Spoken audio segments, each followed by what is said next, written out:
Welcome to the Officer Autumn Show podcast, the realest and most upfront podcast designed specifically for female first responders. I'm your host, Autumn Clifford, and I hope you enjoy this podcast. So how about a jewelry company made and designed by a medically retired female officer? Yeah, let's support her. It's called Blue Monarch Co. You can find it on Instagram. You'll be able to check it out in the show notes. Anyways, I've been wearing this necklace from her company since January. It has come I don't take it off. It comes in the shower, it comes in the tanning booth, it goes everywhere with me, and it looks amazing still. Go check it out because right now she's offering you, as one of my listeners, 40% off. The code is going to be right down in the show notes, along with the link to her website, and you can go check out the pictures of me wearing my angel necklace on Instagram if you have any questions. Hope you check them out. So let's talk about dealing with awkward situations within the job. So this will be a very short and sweet episode because I don't have like a ton to say about it, but I do think it's very important because I get a lot of DMs, which I love the DMs. You can keep them coming. I love being able to help you. But I have a lot of messages from women that are like, hey, there's this like really awkward situation. My sergeant, I got told today that somebody said this and like my sergeant thinks I'm sexist, or my coworker said this and now everybody thinks I'm this. And I mean, we can go on and on. We can take a look at what I have dealt with on the job, and we can take a look at, use me as an example right now. The internet has been blown up by me. Not by me, but I mean, a lot of the internet does not like me, like the meme pages and stuff like that, because of things that I say and who I am. And it really upsets a lot of people. And so it is my job to come to, it's my job to just be clear on what I say and what I mean. And that's it. And it's not about explaining yourself to anybody. And I want to say that, but I also want to say, like, sometimes when we aren't clear about what we mean and who we actually are, it causes more problems than we think. Okay. So for an example, there was a message in the DMs about that. I mean, there was a situation where a sergeant who had a shift full of some men and some women, and senior officers chose a less senior officer to be the OIC. That less senior officer happened to be a male. And then there was some women on this officer's shift who obviously were infuriated, and rightfully so, in my opinion. I think that nobody is wrong here. This is just what I want to say, is I just don't think anybody's wrong for how they feel about this. I mean, I think obviously, and this officer was like, yeah, like obviously this sergeant has, his reasonings for doing what he did. Like it pissed me off a little bit, but whatever. Like I don't care. Well, anyways, long story short, somehow, some way, it came like a rumor got started that the officer who was talking to me said that her sergeant was sexist, even though it didn't come out of her mouth and she didn't say that. She thinks that it might have just been misconstrued because other officers were pissed and this and that. And she's like, what the fuck do I do? Like, Jesus, like, I don't like this, right?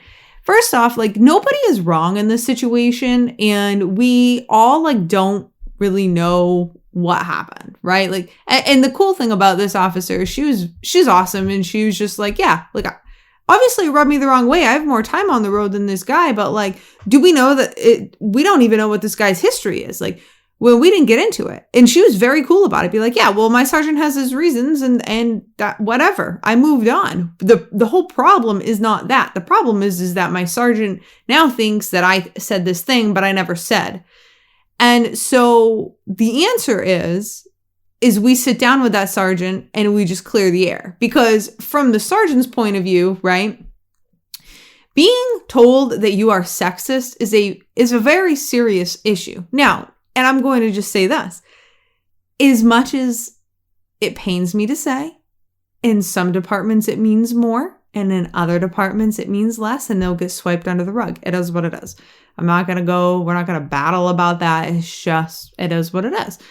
Now, she was feeling really badly and she's going to go talk to her sergeant about it because she's like, fuck, like I never said that. And I just explained to her. And the reason I'm making this a quick podcast is just because I think it's things that we don't actually think about, because I think, sometimes we forget people are human and we kind of forget the other side. But like, I bet her sergeant is like, fuck, like, I don't want anybody to think that. I mean, I made this decision for ABC reasons. Not that he needs to explain himself to fucking anybody, because he absolutely does not.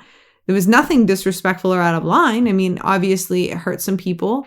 And I just want to say again, for the 10th fucking time, it's okay that everybody was hurt and it's okay that everybody felt the way that they felt. But then we have to also be adults about things, right? And so he's sitting, like, he's definitely going to shut down and shy away if he thinks that he has a coworker that is feeling like he's sexist, because let's be honest, that's an HR nightmare. I mean, he doesn't want that. And so the advice that I gave is just go sit down and talk to him. If you don't really think that, just talk to him. Be like, hey, Sarge, like, look, rumor has it, fucking rumor mill in this place is insane. And somebody was telling me that you think that I think this, and I just want to come to you and tell you this. Do I understand why you did not pick me and this other woman and whatever? We have more time on the road to be OIC. Yeah, I don't know why you didn't pick us. That part pissed me off, but I don't think that you're sexist. And those exact words never came out of your mouth came out of my mouth. Now, I might have said this because I was pissed off, but I just want to apologize to you. And I just thought that maybe we could clear the air. Now, I'm going to tell you that I think that right there is probably the most stand-up thing any officer can do. And I think that leads us to a discussion, okay, that I think as officers, when we are on the road and we are boots on the fucking street, right? We often forget that we are leaders, but we don't think we are. And especially in our agencies, because we get made to feel like we certainly fucking are not, right? Like we get made to feel like we are not. Like, I don't know what else to say. And we get made to feel like we don't matter, right? But what's the truth? The truth is you're a police officer.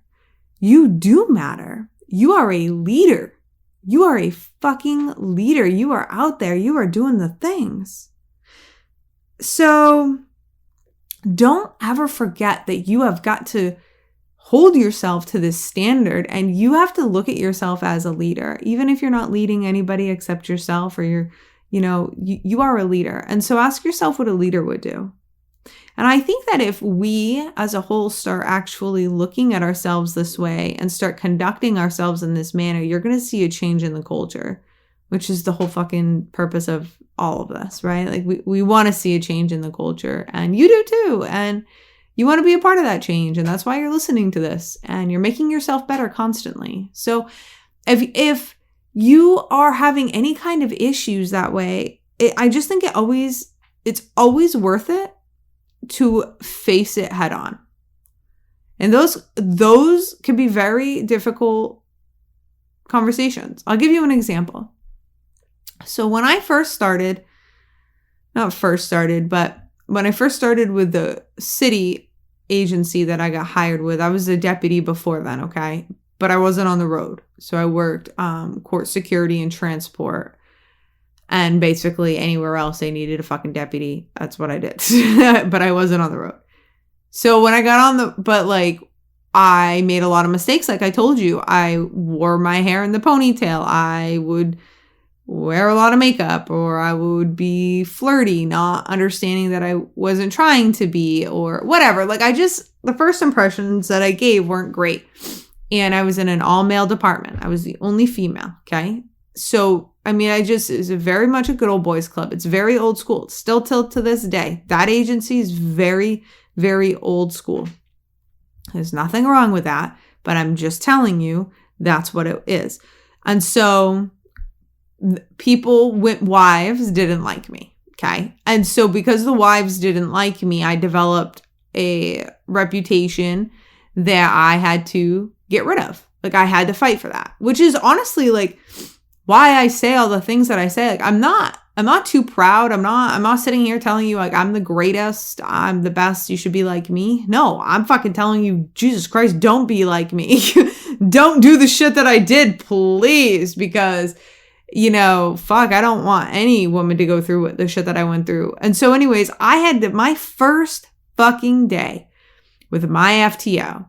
I had to tell him, like, and he's a good looking dude, and he was dating this woman, and they had a real thing going on. And rumor had it that he was fucking nervous to like train me because he didn't want anything to happen with his girlfriend. So the first fucking minute I'm in that cruiser, I look at him in the eye, which is very important. And I said, look, I know you heard a lot about me. Some of it's true, some of it's not true. We don't have to talk about it if you don't want to. What I want you to know is I'm here to do this job, and that's the only fucking reason I'm here. You do not ever have to worry about me trying to be inappropriate in wanting anything or doing anything with you that, whatever. And he told me that day changed everything. And he told me when he signed off on my FTO, he told me, he goes, I'm going to tell you right now, that conversation changed everything. Changed everything. And I appreciated everything that you did for me. Like, and I appreciated that conversation and being straight up. He goes, because you earned my respect right there. Because not a lot of people would have said that. And I'm like, you're right. You're absolutely right. Take that into consideration. Be straight up. Be the officer, be the leader that you would want